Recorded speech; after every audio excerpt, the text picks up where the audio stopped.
Welcome, everyone. We have a tremendously exciting session lined up. I cannot wait to dive in. We've got a lot of new members in the group in our Fast Track community. I want to give you a special welcome. For those of you who don't know me, I'm Professor David Stuckler from University of Bocconi, and I went from a small school in Texas where I didn't know anyone, didn't have any family connections, to eventually going on to becoming a professor at Harvard.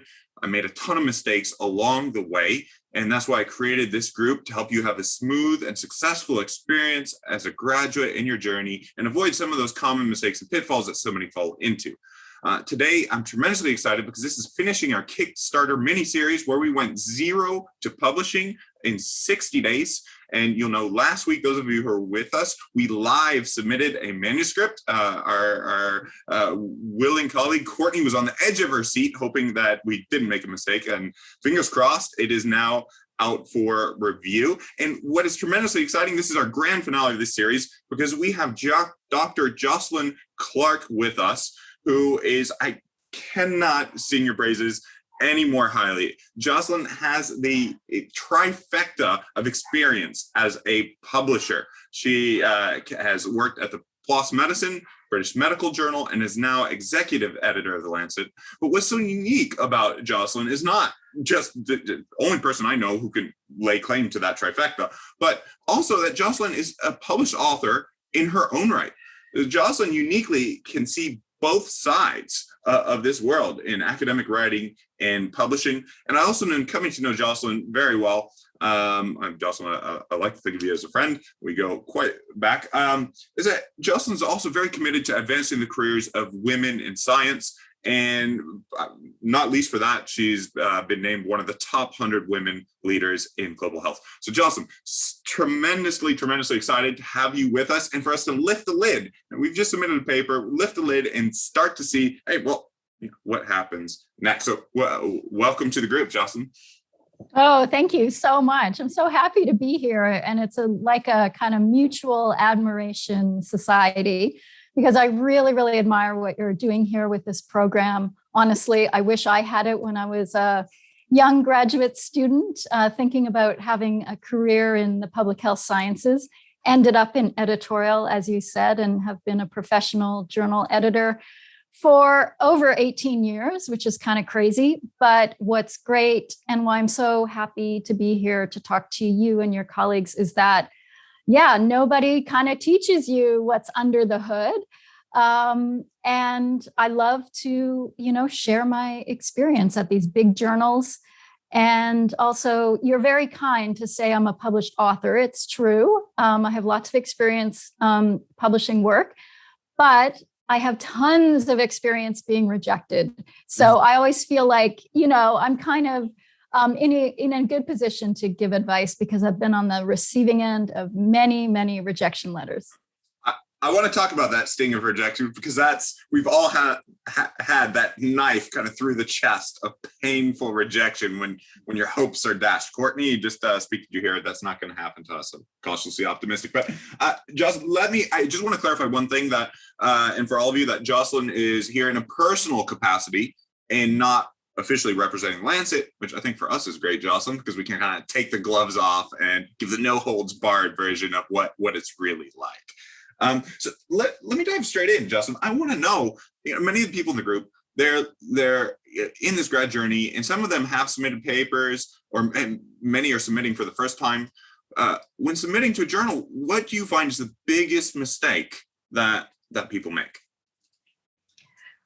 Yeah, I mean, sadly, authors make all sorts of mistakes. I mean, I think that would be fair to say.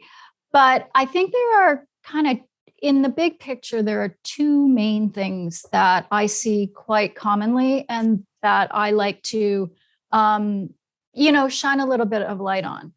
The single most important mistake, if we could call it that, is that it's not really clear what the message of your paper is. And I will tell you that learning about the importance of a message was something I learned very early on in my editorial career by an old mentor of mine called Tim Albert.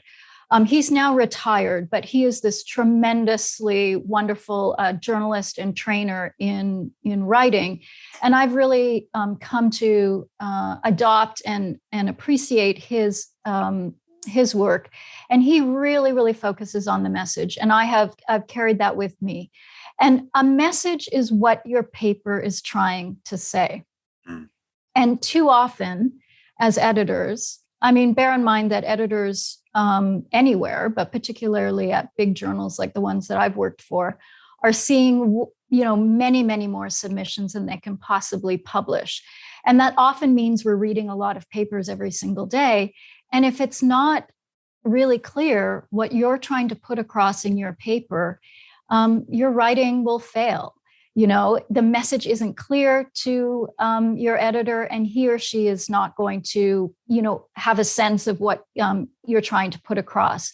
And a message is, I think, fundamental because it can also help you strengthen your submission. You yourself having a strong sense of what you're trying to put across can make your writing easier, but it can also, in my view, increase the chances of success for your submission. And I don't know about you, but my experience is when people, especially when they're new on this publication journey, when they're taking all their data and starting that process of putting it together in a paper, it's often a process of refinement, of discerning. A lot of time needs to be spent thinking rather than just sitting at your computer or sort of shuffling papers around. And for me, one of the most effective ways of bringing your paper together is defining your message, defining your message first. What is it that I want to try to put across? What is, the take-home message from this paper? And that actually ends up being, the exercise can be, writing out a single sentence with a verb that says, this is the message of my paper. And then you write your paper to the message rather than the whole subject. And once that message becomes clear in a submission, it makes it easier for your editor to understand what they're dealing with, and is a more effective way of getting across the novelty, the importance, the validity of your work. Jocalyn, that's extremely valuable insight. I want to come to your second mistake, but I just want to clarify, because instead of getting your message right, sometimes researchers, it sounds like they've gone through the training, they've done the research, they've done a lot of work in developing a manuscript, only to have an unclear message coming from their work. Sounds like they needed to fix this problem earlier in the train before it was trying to arrive at the station where I was going to submit the manuscript off to you. Is that fair to say? Well, sometimes, but I think many people are in the position where, they've defined a really outstanding research question. And I know all of the folks in your program, many of whom are doing systematic reviews, have put an awful lot of hard work and heart into doing very precise, very robust research in order to generate valid data to answer their research question. But that's different than what you package in a paper. In fact, for many of you doing, like yourself, David, who are doing big programs of work, you might have several papers that flow from a large research grant. And so it's about thinking about, for a single paper, what focus and particular message you're going to put across in that work. It is an incredibly valuable it's a way of kind of taking a step back from, all that hard work you've put into undertaking your research and saying, okay, for this particular audience, whether it's a general medical reader, whether it's a decision maker in a national government, whether it's, a very specialist, maybe methodologic audience, what is it that I want to put across in this paper? And it is as simple as thinking about a single sentence. What would you say if let's say your auntie or your partner's friend came over one day and said, oh yeah, what are you working on? What's that paper about? How would you put it across in easy language?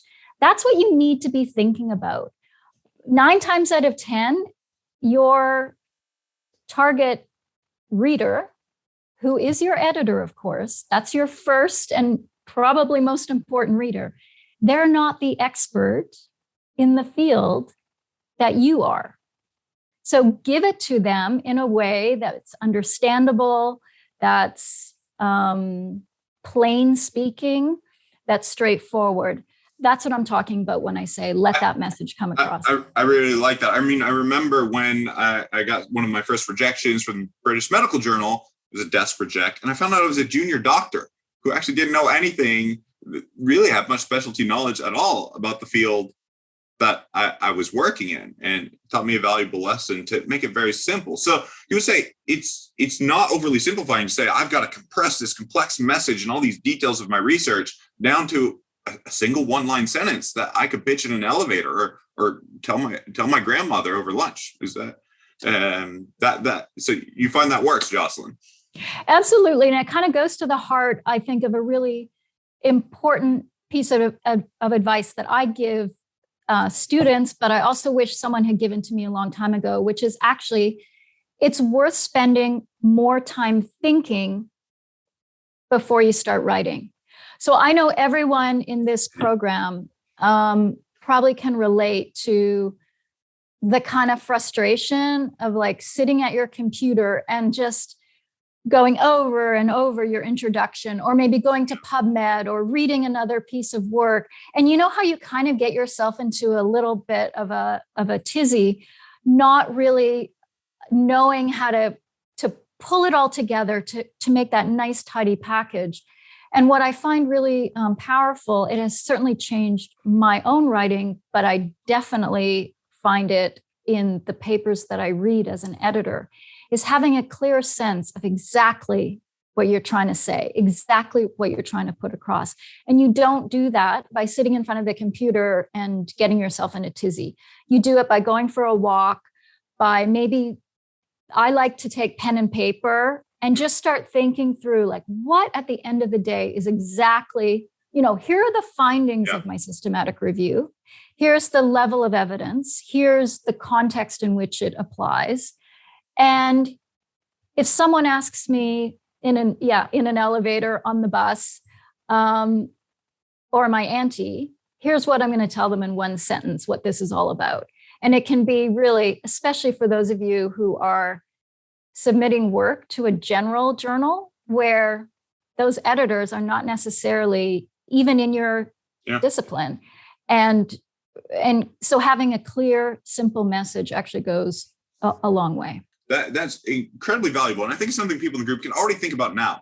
Many of you going through the systematic reviews, we've gone through the process of defining your question, forecasting its potential impact using tools like a Pico to make sure it's really neatly and tidily defined. But I want you to take that extra layer already now, where you are in this process. Do you have a clear message that you could share with your grandma or your mother if you're on a walk in the forest? And if not, like Jocalyn's suggesting, don't go in circles. Take a step back, activate your subconscious mind, and see if you can crystallize that into a clear, coherent, well-defined sentence. Great advice. Jocalyn, I want to talk about the second mistake, because you mentioned two. So I want to know what would you say, and there's many you said, but a second major mistake that you see. The second biggest mistake that I find is that authors are not appropriately targeting their submission.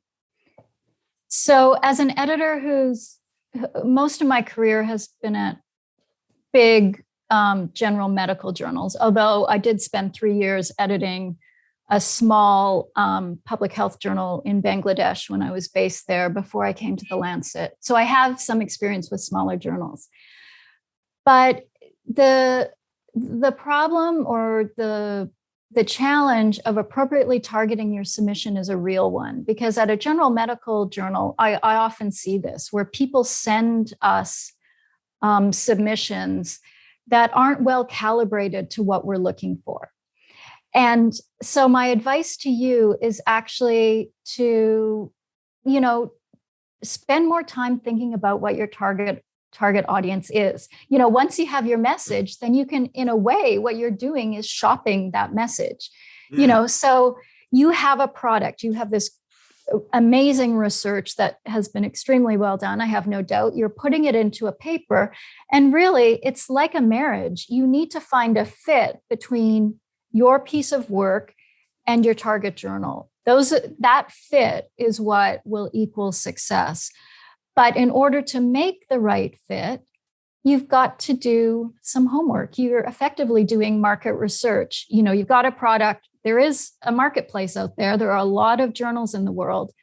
And you need to establish who's looking for what journals are interested in your particular area, and use that as a kind of evidence-based strategy to improve your success.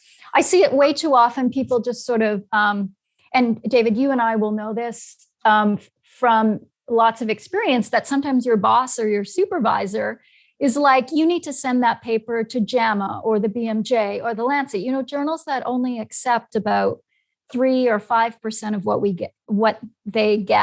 get. And, that means that it's an incredible hurdle to overcome, and it can waste your time if you don't target your work appropriately.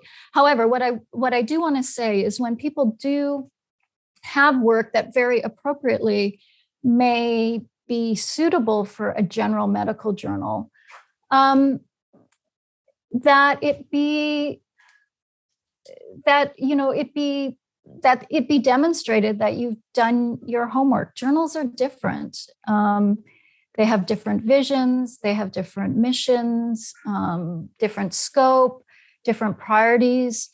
And you should do your homework to find out what their particular priorities are, whether they're a national journal, international, more clinical, more scientific, or perhaps really very much interested in public health, in order to make that right match. And then when it comes to writing your paper, that kind of sensibility, that way in which you feel like your work is really well suited to the Lancet or the Lancet Global Health or the European Journal of Public Health, that can find its way into your covering letter. It can find its way into your introduction, when you kind of rationalize why you did the piece of work, why it was important, why it's novel. It will give the editor a sense that you have your finger on the pulse. This is the debate in this particular area. And so, that we undertook this systematic review of, the use of corticosteroids in COVID because of X, Y, and Z. And you can cite work that's, happening in the field.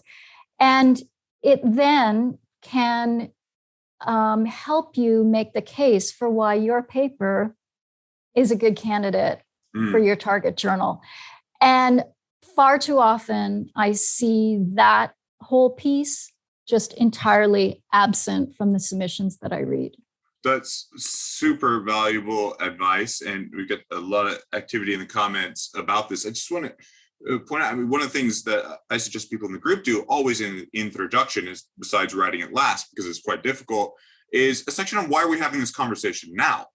And it seems like if you've done your homework or that market research, as you talk about, you'll identify the journals where that conversation is happening. Right now, I'll look at this. I have coffee refills coming in. Look at this service. This is my mother in the background coming in, who I'm visiting family in Texas. Thank you, Mom. Cheers. Don't let Sweet Pea. We've got a dog here. We don't want Sweet Pea in, because then it'll be way too. No. So too distracting. Okay. Train of thought got derailed there for a moment. But yes. So one thing I wanted to ask you about this, though, is sometimes I think there's a temptation. You mentioned a relationship analogy, that some people, even continuing that relationship analogy, they go for the most beautiful person they can possibly find. And it sounds like in what you're saying, hang on, no, wait a second, don't do that. Don't just go straight to the Lancets, the JAMAs, those sexy big journals that everybody loves, and focus on fit. How would you, as a graduate student, how do you negotiate that? How how do you find that? Especially if you've got a supervisor saying, I want to submit to JAMA, even though you're thinking, well, there might not be a chance in hell that it gets there. What do you do? Yeah. I mean, let me be clear. I'm an editor at one of those big journals. So of course I want your research, so in my own selfish interest, I would never want to discourage you from sending your wonderful, important research to me at the Lancet currently, rather than, let's say, one of our competitors. However, if I put myself in the shoes of you, David, or if I think back, 15 years to when I was a graduate student, I actually wish that there had been less pressure from my superiors to always highball. So do you know what I mean when I say that? Yeah. He's like, let's start high. It's a shot in the dark. If we don't get it, we'll just kind of go down the mountain. And I kind of get the temptation, because what many of the folks in your program and their supervisors might be thinking is, oh, these big journals, are staffed by all these professional editors, and it's true. Yeah. But and it's also true that we try to take very quick decisions, because that's, number one, a way for us to manage our own volume and workloads. But secondly, we're in the business of customer service. We want people to, if we're not going to publish your paper, we think it's best if we let you know quickly so that you can move on and find a home for your paper elsewhere. So for us, it's really important to not hold on to papers that we're not going to publish. So let me say that. Yeah. So that's one, I think, what's the right word? Like, that's one push factor for people highballing. But the reason why I don't think it's a good idea for young researchers just starting out is that I don't think it's a great use of time, of your time. And I always wish that I was more strategic when I was starting off in my academic career. And as you can tell, I didn't last very long. I became a professional editor almost immediately. But when I was starting to think about publishing my original research, what I would do now is make a plan and start thinking about, like, 1 to 5 years of my research program. Maybe it's once a year you have an extremely strong piece of work. So by strong, I mean a very robust design. So either a randomized trial or a systematic review or a prospective study that's large, multinational, and that has a result or has generated findings that would be considered extremely important to the field. Those are the papers that you reserve and go for the really big journals. The ones that are, meet those criteria in a lesser way, maybe they're smaller, maybe they're, they don't score as high on novelty or originality. Maybe it's a piece of qualitative research, which, the big medical journals generally don't publish. Those are the ones that, this is very worthy work, and you probably have a responsibility and a desire to publish it. But maybe those are the ones where you say, okay, for this, I'm going to choose, a European journal, as you guys did last week. Or for this one, I think the best audience is a policy audience. So therefore, I'm going to target a policy journal rather than a big clinical journal. And my advice now is that I think it's a better use of time, and I think you accumulate more success and more publications, which of course is your chief currency in academia. You do that in a more strategic way, and then you've always got things rolling around. Because who among us has not submitted a paper, had it rejected, and then what happens? It sits on your desk or on your computer for a few days, a few weeks. And so, it kind of gets you into, I think, a kind of a less positive loop. So that's my advice. We never discourage you from aiming high, but I think people have to be realistic. Big journals like the Lancet, the BMJ, JAMA, accept only about 3% of what they get. So you know what that means. Your chances are it's very competitive. Yeah. Number one. Number two, they are rejecting a lot of very worthy work that could have gone somewhere else in a more timely fashion. And just to add, Bookin, that I find those top journals are in a different kind of game, trying to get newspaper headlines, trying to get multimedia coverage. And so if your one line clear message doesn't have that big general reach that you think it could be on the cover of the New York Times, that a lot of people would want to read it, it might not be the right paper to go on that torturous ride of. And those of you who followed us submitting, it is not a fun process that you want to do 20 times, because you can very quickly get demoralized. One thing I want to go further on this, Jocalyn, and just say, because you kind of started to take us through the process, I really like how you mapped out that people need to have a publication plan. And one of the biggest mistakes I see grad students make is they don't have a roadmap for their studies, and they're kind of just stumbling along trying to finish. But having a clear plan and roadmap of how things fit together, including their publication strategy, is something valuable, not just for grads, but I think junior faculty, even full professors down the track. But I want to ask you, I want to lift the lid now, because we talked about your paper gets submitted, you talked about desk reject. I want to go, we just submitted a paper. Tell us a bit more about what happens next. Just lift the lid on this black box mystery for us. What happens when I've just handed you the paper? Yeah, and these days, of course, you don't hand the paper, you press send, and then you sort of, you kind of wonder what's happening. I think one of the most important things that I would like to share, that I hope people can appreciate, is that even though the process is sort of similar, and I'll describe what it is for me currently, journals are different.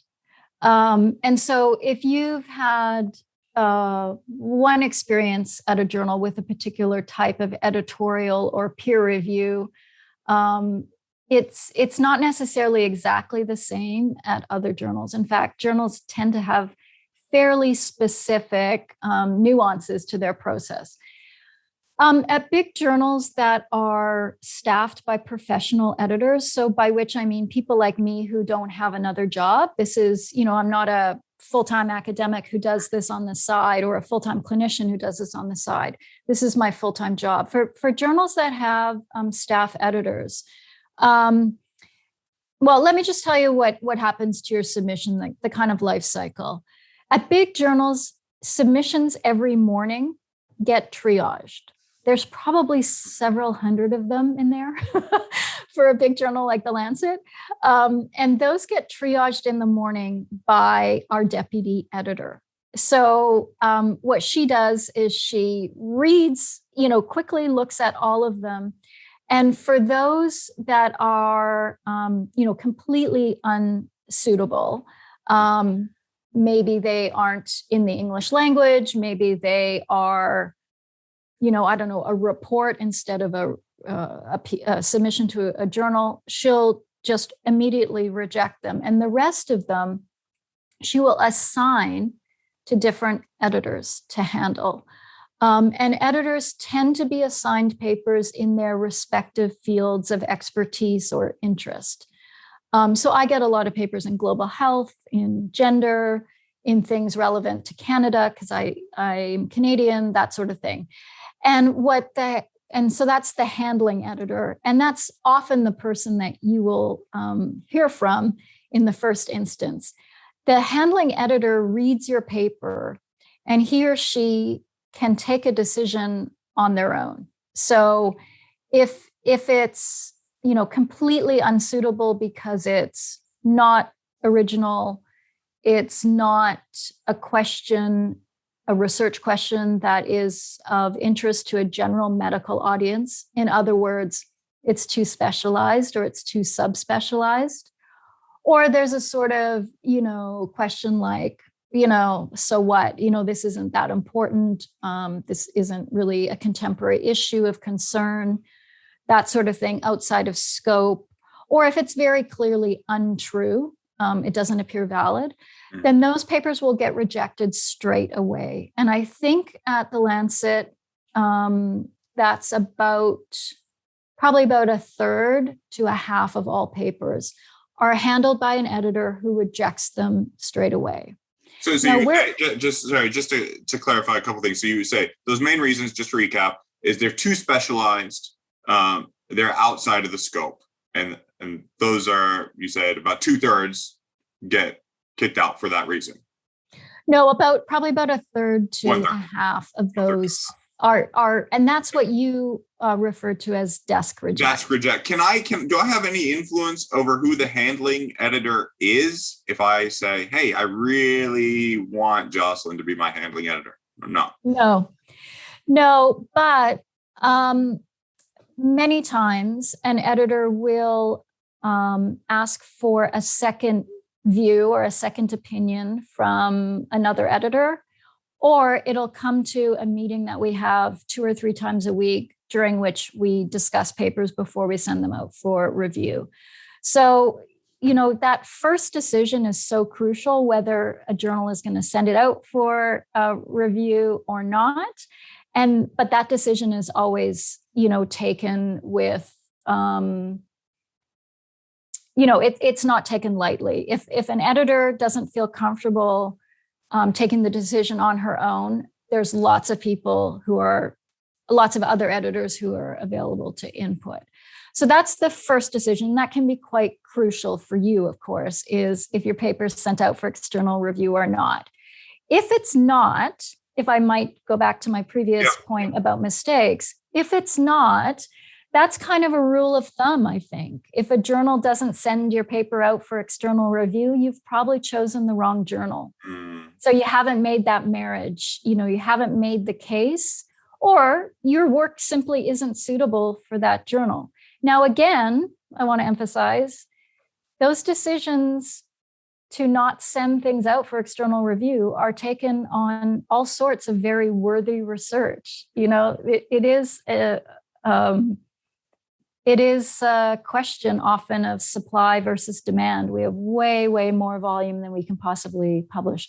And all the time we're letting go stuff that is worthy. But that's a good rule of thumb. Okay. If you send your paper to a journal, so let's say your European Journal of Public Health submission from last week, if they don't send it out for external peer review, then you probably haven't sent it to the right journal.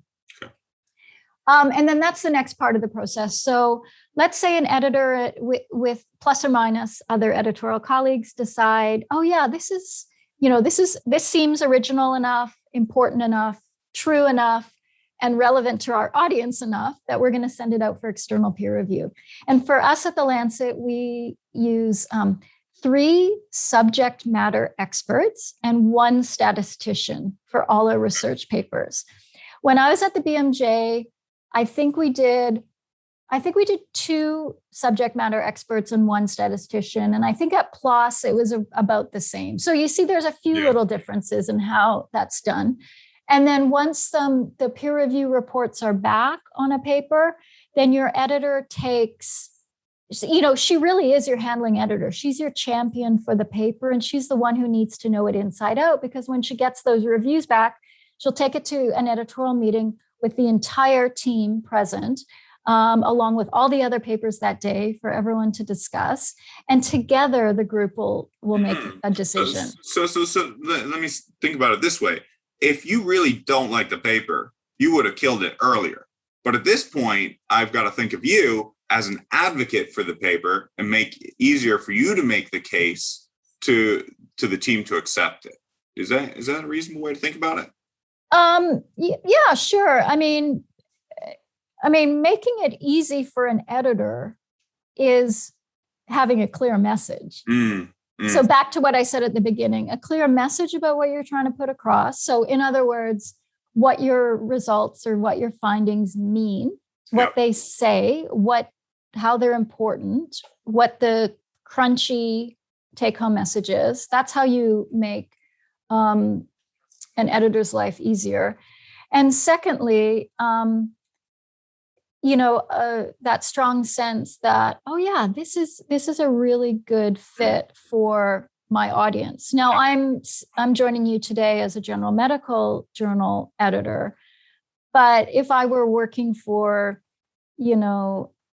the journal called Brain or the Journal of Experimental Physics, my questions about your paper would be the same, but they would have to have relevance for that particular audience. If we had the editor from the European Journal of Public Health here today, he or she would say the same thing. They would be looking for different things than I'm looking for as a general medical journal editor. So that's what I mean about that piece of trying to optimize the fit between your submission and your target journal. It's not just that you send everything to those top journals. Right. Your success is optimized by making that match appropriately. But once you get over that hurdle, David, of it meeting sufficiently those criteria that an editor needs to worry about as part of her job, then those external peer reviews carry an enormous amount of weight, because if between the 3 content experts and the statistician, substantial concerns are raised about the methodology, for example, or about the importance of the piece of work or its novelty, then the paper will still come to that meeting with editors.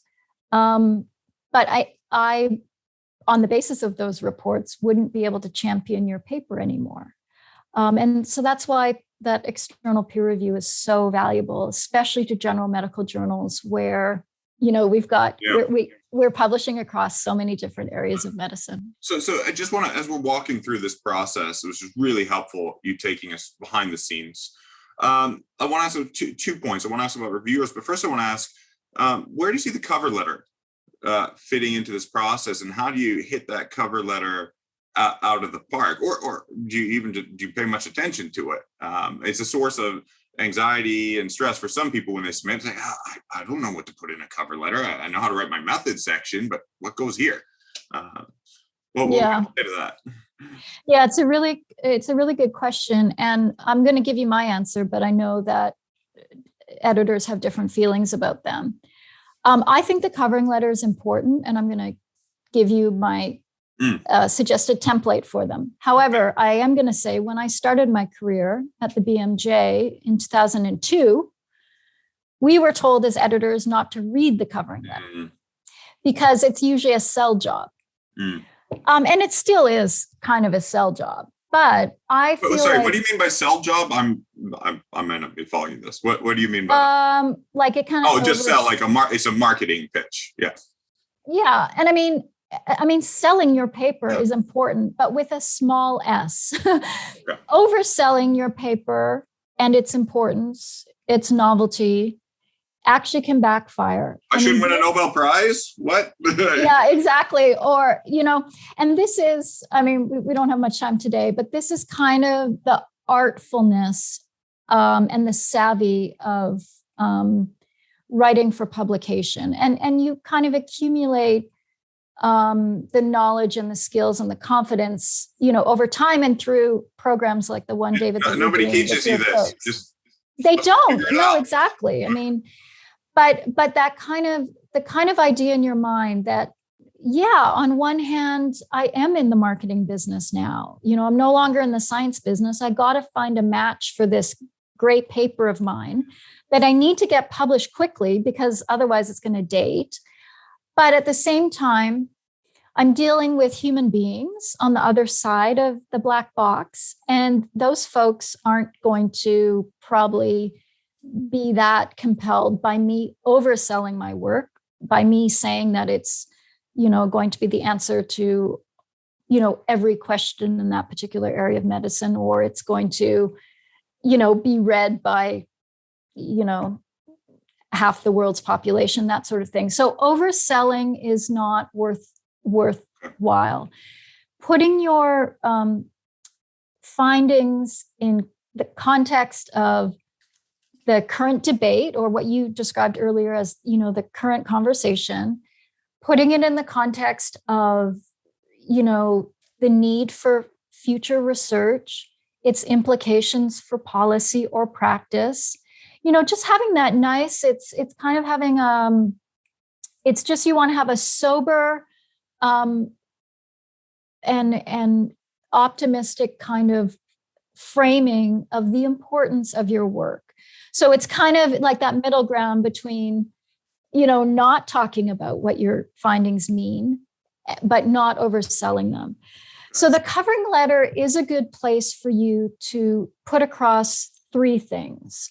One, your message, hello, all that time that you spend, as I said, walking around your house or using a pen and paper in order to create that single line message, which, is hard work, but it does pay off, I think, because that message can find its way into a covering letter.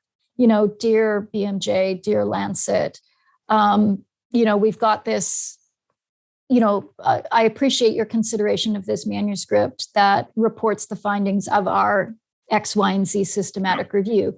It finds that yada, yada, yada. So this doesn't have to be long. I sometimes see people have cover letters that are pages long. What is the... Yeah, covering letters should just be 3 little small paragraphs.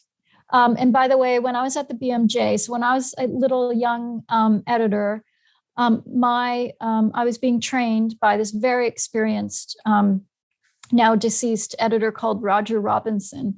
And he had a rule of thumb, which is the longer the covering letter, the worse the paper. So why do you think that is? Yeah, I like it. Right? Like if you can't put across in your covering letter in a short, snappy couple of paragraphs, what your paper says, what it means, why it's important, then probably your paper isn't able to do that. So 3 little paragraphs, what it says, why it matters, and why that journal.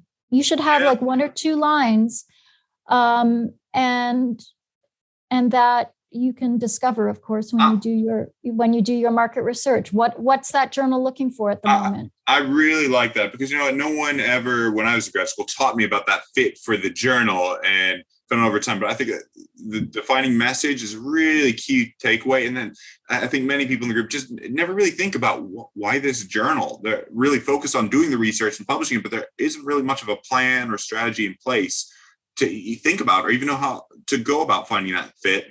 You'll see in the previous video with Courtney, we've got some instruction and guidance on that. If you want more, where I go step by step through how to do some of that market research and find where that conversation is going on. That's really amazingly helpful. Justin, I want to transition, also keeping an eye on your precious time, because one of the big questions people have is, how do I handle these peer reviews? Often they can be quite penetrating. People are firing arrows at your work. What's the best way to address those and at times that come with a deal with those stings of rejection that can accompany them?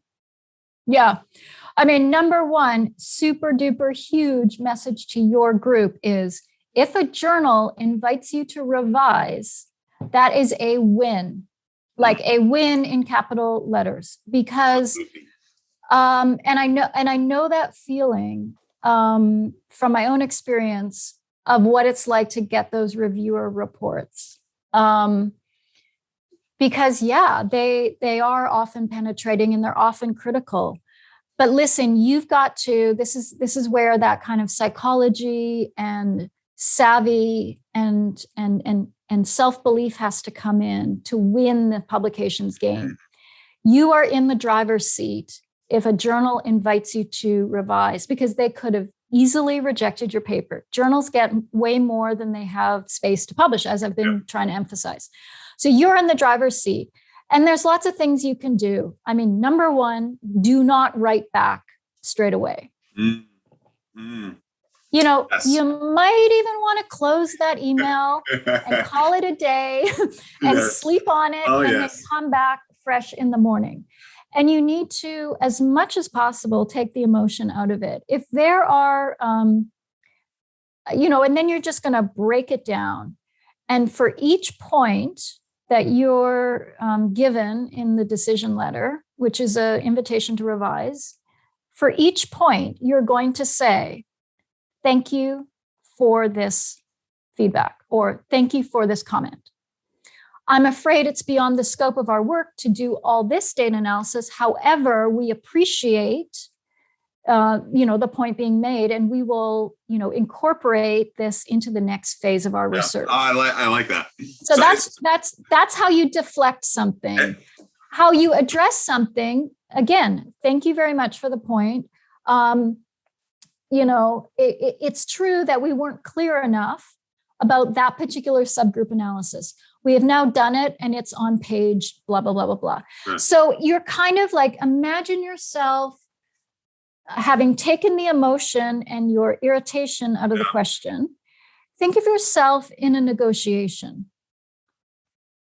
And you're very collegial, you're very appreciative, and everything that's been offered you in terms of peer review and editorial comments are helpful for you to strengthen your work.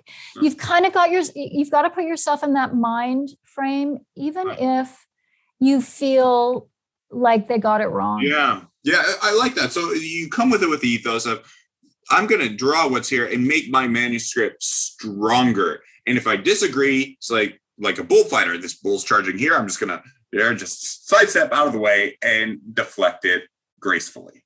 I really like it. What though if you fundamentally, the reviewer just completely got it wrong? How do you do that without offending the reviewer? You said it's a negotiation. You don't want to escalate this negotiation situation. How do you, or if a reviewer you have that one reviewer, all 3 reviews are good, but that one is just, really wants to you've still been invited to revise, so it can't have been that bad in the mind of the editor. So if you want to get published in that journal, then you dial your anger down and you deal with it. Okay. And you can kind of use that same bullfighting tactic. You can explain, still thank them for their comment, and still take to heart. I mean, most peer reviewers, in my experience, are, put yourself in their shoes. They're doing it as a volunteer for the most part. They're often doing it under some kind of cognitive load, i.e., just before they go to bed at night, whilst they're sitting on an airplane. Yeah. They've probably regretted agreeing to do it. Yes. Why did I agree to this? Yeah. So they're maybe doing it quickly. And you just use the same tactic that you just described, which is thank you very much. Yeah. While we appreciate that, doing a Bayesian analysis may have been the better approach. Actually, based on this piece of evidence or this report, we took these assumptions, which led us to, decide that this was the better methodologic decision. So all an editor is looking for, and again, I want to emphasize, you're dealing with a human being. So that human being is going to take your revision and your reply to reviewers, and he or she is going to decide if they're convinced or not that you've meaningfully engaged with those reviews and provided, just a good enough justification for why you were able to make the changes or you weren't. And you are in the driving seat, and you can put across a great deal of collegiality and engagement in your letter. And my strong advice, and again, no one's going to tell you this as official policy, but I've been doing this for a long time. You have to be very, very careful about being overly aggressive in how you reply to reviewers. If you've got irritation or emotion, just do whatever you need to do to put that to the side. Yeah. And maybe you circulate your reply to reviewers letter to your colleagues and say, how does the tone sound? Have I covered all my bases? I mean, it's a huge opportunity. It's worth spending time. Great advice. I often feel once I get to the revision stage, I often feel like it is mine to lose at this point. And I really like that you said it's a win, and really just how to engage it. That's, Justin, this is great advice. I really wish I would have had this just starting out. Let me ask you something about the peer reviewers themselves, because we have this opportunity that sometimes people raise an eyebrow, they don't know what to do, to suggest peer reviewers, and sometimes even suggest non-peer reviewers. What kind of thought process do you suggest people go through in approaching that? What do you mean by non-peer reviewers? People you don't want the journal to send the paper to. Oh, I see. Yeah, again, this is another area where journals really differ. Some journals allow you to suggest reviewers and also give you a chance to list people you don't want your paper sent to. And then other journals like the Lancet, we don't give that opportunity. So if that's part of the process, then by all means, if there are people in your field who, you're not married to, or, aren't your best friend. So in other words, unconflicted colleagues in the field can be great suggestions for peer reviewers. If a journal is giving you the option of saying whom you wish they wouldn't send it to, then take it. I guess the only thing I will say to you is that editors don't necessarily take those suggestions. Yeah, I shared last week how when I suggest non-reviewers, the journal intentionally sent to those reviewers. Yeah, okay. So that sometimes happens. But yeah, so journals definitely differ on this practice. I want to come back as I was just reflecting and looking in the comments. One thing you said that I thought was quite important in handling the reviewers was you said, put the page number where you address the comment. And I feel like this really speaks to this principle of make life easy for the person who is that reviewer and as well as your editor. I think that's an incredibly important detail that I often find, I agreed to do this kind of begrudgingly, but they made it easy for me to see that they did. No, I can't tell you how important it is for you as an author to do the little things that help you put your best foot forward. And if one of those things is to just take a moment and put yourself into the position of your editor, the shoes of your editor, they are really, really, really unlikely to remember your paper in any great depth. So making it easy for them, giving them the impression that you engaged with the peer reviewer and editorial, because you'll often get lots of comments from editors as well, that you've engaged with them. You are under no obligation or expectation that you might agree with everything. It's perfectly fine to push back if it's not reasonable.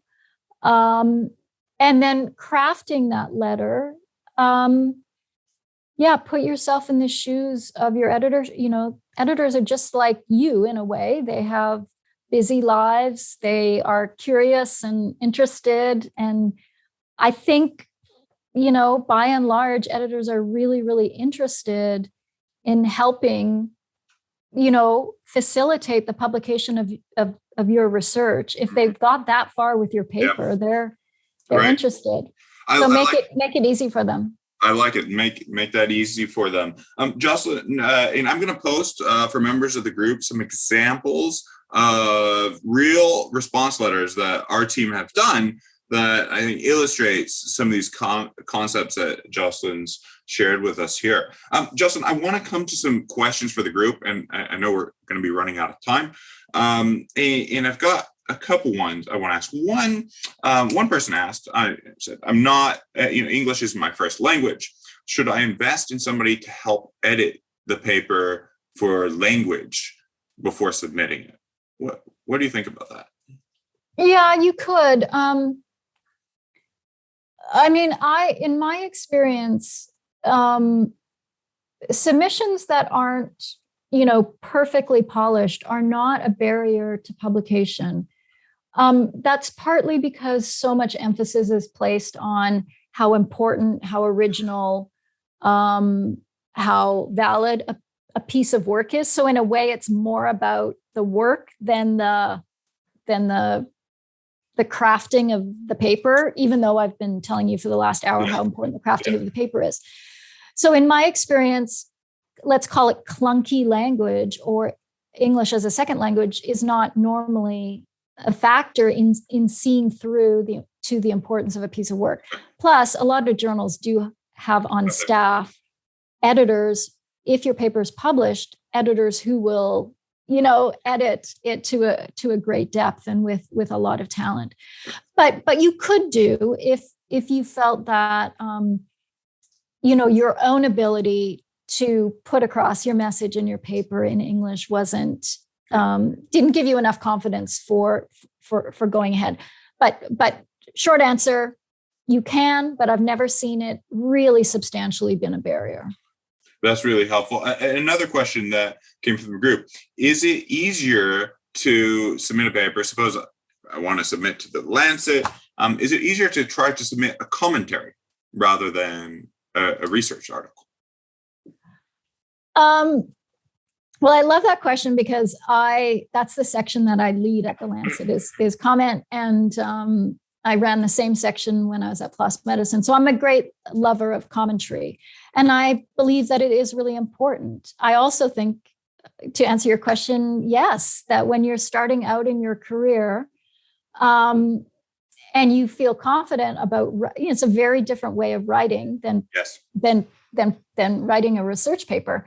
But if you're interested in contributing to debates, commentaries are kind of like op-eds that you read in a newspaper. If you feel confident and you've got something to say and you can say it in, 800 or 900 words, then I say go for it, because it's a way of also sort of getting your name out there in the field in a particular area.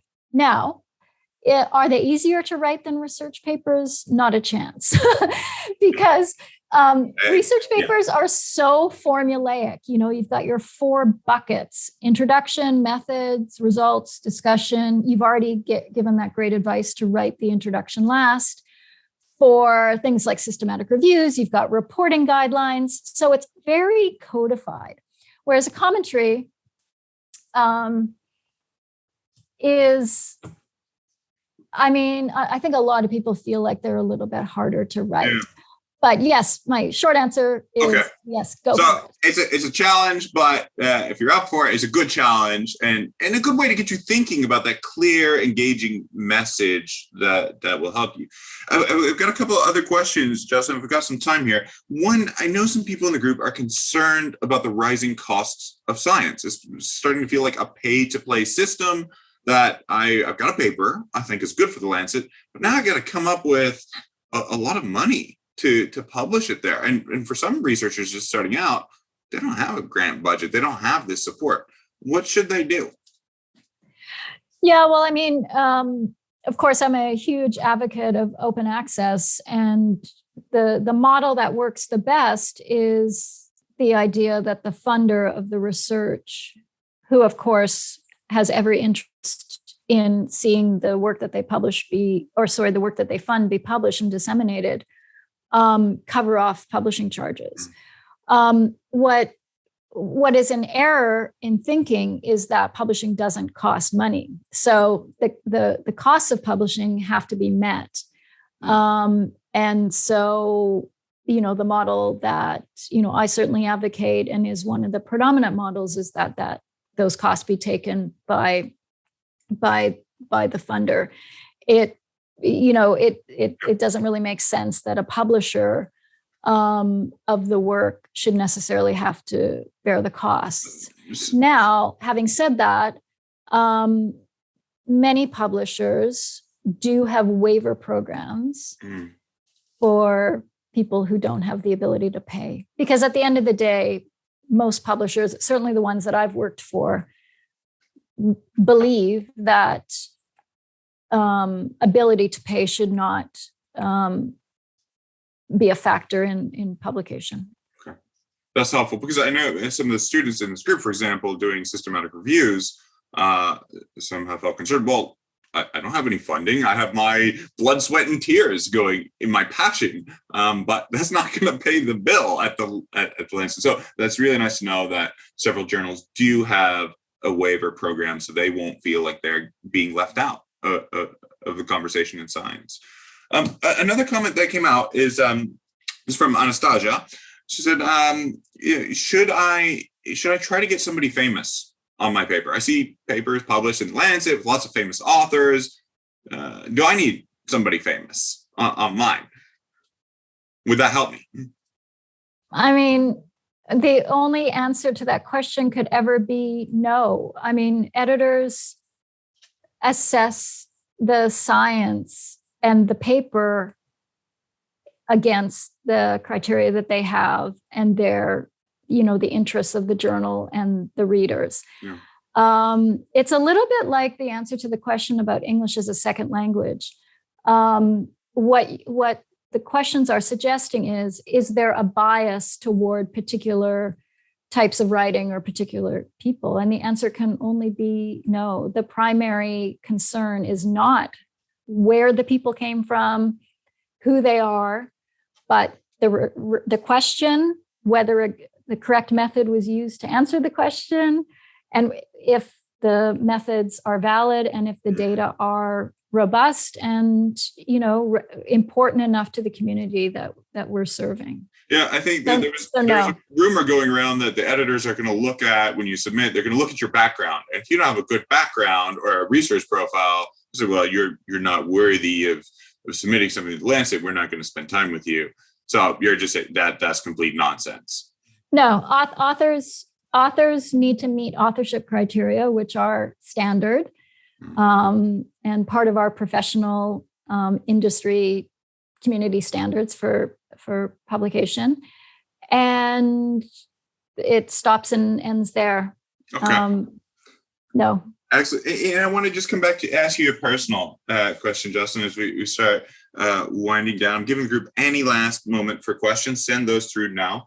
But if you could go back in time and speak to the younger version of Jocalyn, two things I want to ask you. And the first is, what do you wish? I know there's many things I wish I knew, but what do you really wish you knew starting the journey all the way back when you were a graduate student? For sure, the main thing would be training in writing for publication. Because they kind of spit you out at the end. So I'm talking medical school, public health school, graduate school. They spit you out at the end, and your entire career almost rests on success in publication. It continues to be such an important currency, more important than other aspects of the work that you do. And I feel like when I was training, there wasn't enough emphasis on writing for publication. I think it's about having knowledge about what the process is, such like we were talking today. It's also about developing skills. And I don't think those skills are difficult, actually. This is not creative writing. This is, by and large, quite formulaic. Like, we package and publish research in very standard ways. We package and publish commentary in fairly standard ways. So just having some, really, really good skills at the end of my graduate training would have helped. And then this kind of piece that we're also talking about today, which is, having a bit of a savvy, having a sense of there being an evidence-based strategy to our writing for publication. I really wish that had been in place. I don't know if it is, but I wish it were now if it isn't. Have an evidence-based strategy. I like that. So let me ask you, because some people are watching and you're particularly inspiring, Justin. What if sometimes I think the students think that the only successful route is to continue in science, be a researcher, academic, and you've just carved out a path in academic writing, and it's not been a ticket to a boring life. What would you say to those who are considering going into a career on the writing side of science? Yeah, I would say go for it. I mean, that's the other thing that was missing from my graduate training, is that they never really presented this as a career path, editorial or its related field, which is journalism. There was like academic career, clinical career, or going into industry. That was, and maybe a little bit, maybe going into policy, but no one really said this is what you would do if you wanted to be an editor or a journalist in the public health sciences, which is what I am now. So I kind of just like bumbled along, I'll be honest, but I absolutely love it. I think it's really well suited to people who love science, love the kind of like investigative, kind of skeptical, almost sociologic sort of approach to the world of ideas, which David, you and I are, completely immersed in and obsessed by. So it kind of has that like wonderful combination of like journalism, which is about uncovering questions and, following the money and raising important debates, with science, which is, always changing and always offering something new. And then you kind of, what I love about it, I know I'm not answering your question about how to do it, but if I could sell it just on one more basis, it has this, I think, this incredible insider outsider stance.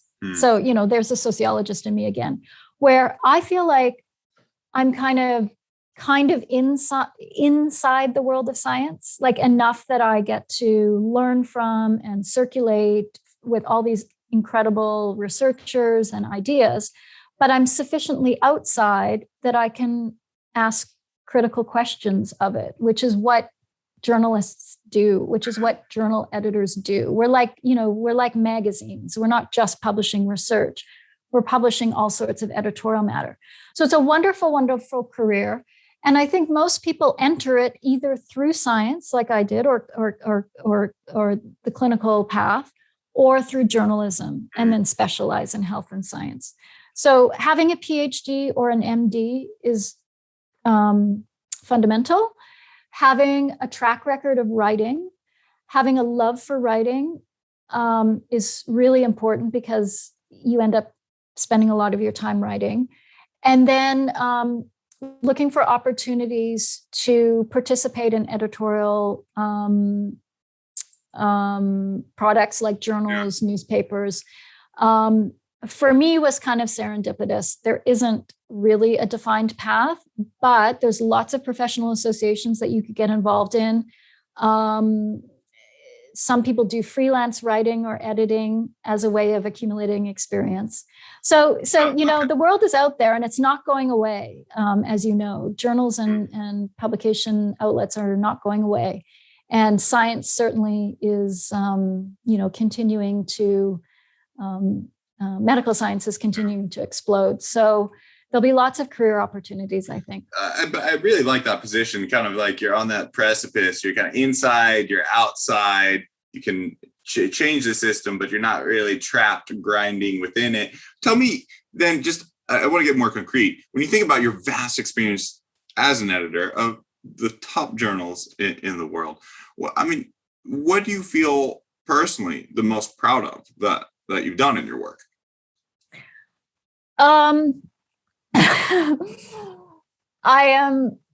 Honestly, I've had so many incredible experiences. Certainly, having spent most of the COVID pandemic completely overwhelmed by research and commentary submissions at the Lancet was, very, very hard, but also extremely enriching and really memorable. I'll never, ever forget the experience of being at a major journal, trying to, find a way to help support and publish the best science for the most effective public health response.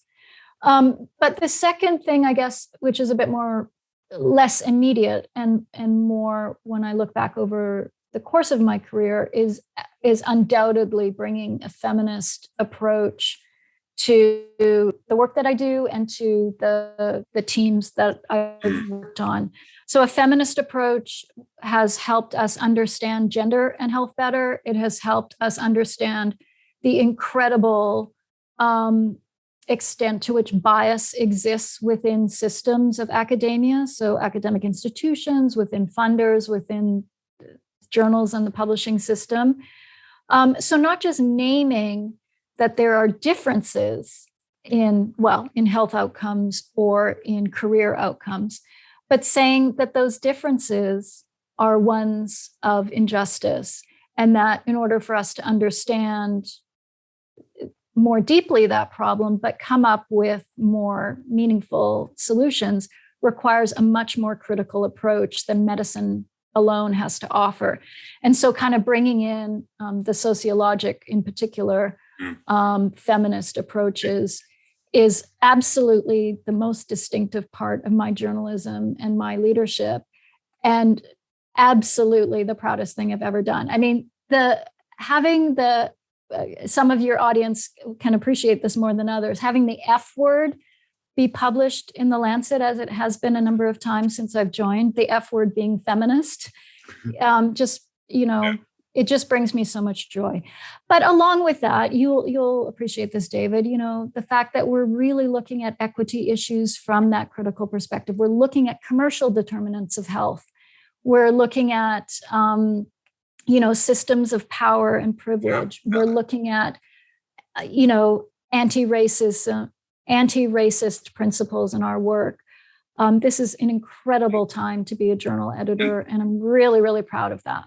And let me just add that in. I mean, this is new ground for the Lancet, and Jocalyn, you've been able to change in a way the conversation and create and extend that space in the Lancet for that conversation in the medical field. And I for all of you watching, check out Jocalyn's work on women in health, because you really are a tremendous and inspirational figure in that space. Last thing you just brought up, and I don't want to take too much of your time, but I see in the comments, thanks so much to Dr. Clark for having time for us, amazing, inspiring advice.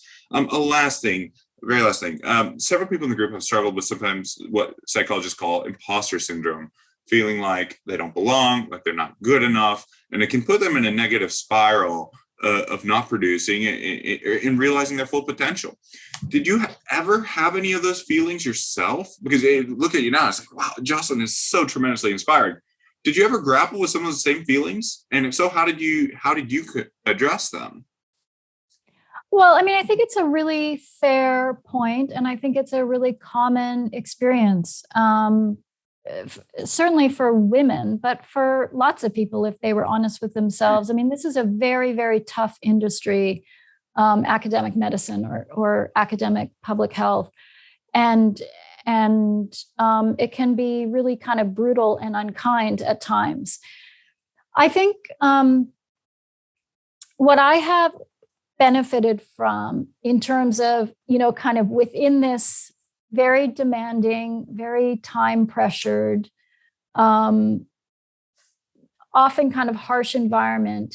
When I think about the things that I do to take care of myself, I mean, this is all going to be, specific and tailored to everyone, but I have found exercise is super important, taking time away from work, which includes setting boundaries. So, there's this pressure to be, because of technology and social media and the fact that we're all working globally, that we're on all the time, that we're available by phone or text or email all day, all the time.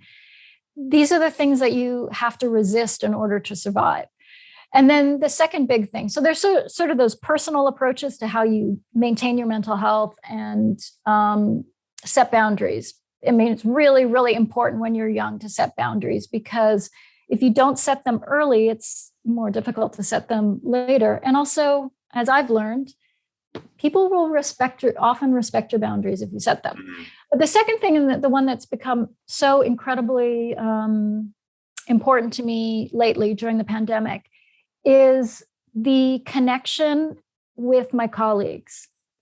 So, all of us, whether you work in global health or other areas of science, can probably appreciate, even at this early stage of your career, how most of what you do, if not all of what you do, is going to depend on a team and teamwork.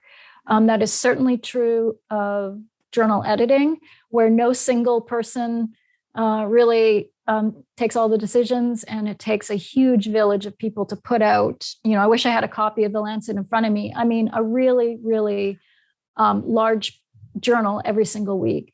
And so being able to draw on your colleagues to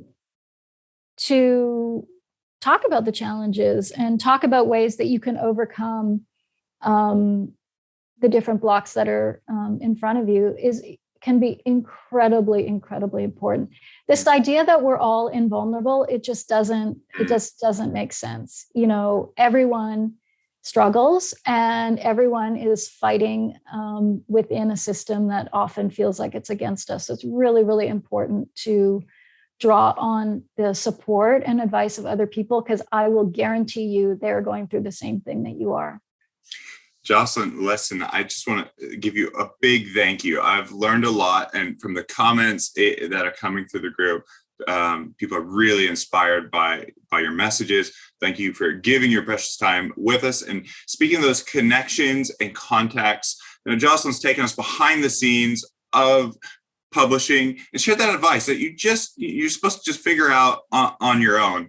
And that's what we're trying to do here at Fast Track, is create the biggest open access community to where we support each other, benefit each other, nurture each other, create those connections, and help us grow and move forward together in our academic journeys. Jocalyn, thank you again for your time. I know some people may want to contact you or reach out to you afterwards and read some of that inspiring work on women and health equity. So I'm going to drop some links to some of Jocalyn's greatest hits below. And again, big thank you. And we will look forward to connecting with you next week in our weekly training, as ever, at 4:00 Central Eastern Time. Jocalyn, thank you again. Thanks for having me. Good luck. Bye for now.